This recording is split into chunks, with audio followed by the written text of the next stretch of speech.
தமிழ்நாடு சட்டமன்ற தேர்தல் அறிவிப்பு விரைவில் வரவுள்ள நிலையில் எதையுமே கருத்தில் கொள்ளாமல் வாக்குகளை திருட பாஜகவும் தேர்தல் ஆணையமும் இணைந்து எஸ்ஐஆர் மூலம் குழப்பத்தை ஏற்படுத்த முயற்சிப்பதாக தமிழ்நாடு காங்கிரஸ் தலைவர் செல்வ பெருந்தகை குற்றம் சாட்டியுள்ளார். தேர்தல் ஆணையத்துடைய அறிவிப்பு வரும். ஆகவே இவ்வளவு நெருக்கத்தில் அவசரமாக ஏன் இந்த எஸ்ஐஆர் தேவையில்லை என்பதுதான் எல்லோருடைய கருத்து. உச்சநீதிமன்றத்தை நாடி இருக்கிறோம்.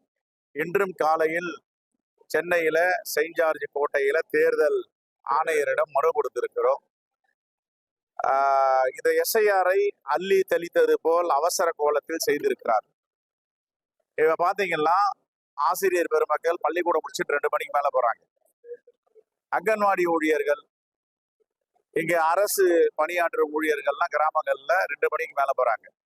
அப்ப எத்தனை மணி வரைக்கும் வேலை பார்க்க முடியும்? 3 மணி நேரம் வேலை பார்க்க முடியும். அதற்கு பிறகு இருட்டி போயிடுது. இப்ப பனிக்காலம், மார்கழிலாம் வரப்போகுது. என்ன செய்ய போறாங்க அப்படின்னு கேட்டா, குழப்பம் எடுப்பதற்கான முயற்சியை பாஜகவும் தேர்தல் ஆணையம் தொடர்ந்து செய்து வருகிறது. இதை எதிர்த்துதான் உச்ச நீதிமன்றத்தை நாடி இருக்க தமிழ்நாட்டுக்கு எஸ்ஐஆர் வேண்டாம். 2003 இருந்த எஸ்ஐஆர் வேறு. இவர்கள் சொல்வது 2003 எடுக்கப்பட்டு இருக்கிறது. 2003 எஸ்ஐஆரை இவர்கள் பின்பற்றுகிறார்கள், கடைபிடிக்கிறார்கள் என்றால் ஏன் தேர்தல் ஆணையத்துடைய வெப்சைட்டில் இருந்து அதை அகற்றி இருக்கிறார்கள்?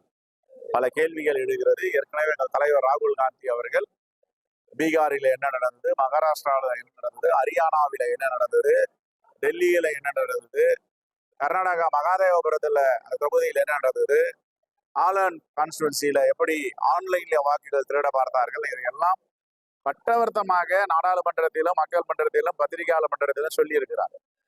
ஆனால் இன்னும் அவர்கள் அந்த முயற்சியை தொடர்ந்து செய்து வருகிறார்கள். திருப்பெரும்புதூர் வாக்காளர்கள், வாக்குச்சாவடி முகவர்கள் மட்டுமல்ல, தமிழ்நாடு முழுவதும் உள்ள வாக்குச்சாவடி முகவர்கள் உன்னிப்பாக கவனிக்க வேண்டும். தமிழ்நாட்டில் உள்ள வாக்குச்சாவடி முகவர்கள் எச்சரிக்கையோடு இருக்க வேண்டும். யாரும் வாக்குகளையும் யாரும் திருட அனுமதிக்க கூடாது. வட மாநிலங்களிலிருந்து இறக்குமதி செய்வதற்கு அனுமதிக்க கூடாது. தன்னுடைய வாக்கை பிறர் போடுவதற்கு அனுமதிக்க கூடாது. இதுதான் பயிற்சி முகாம்னு சொல்லியிருக்கு.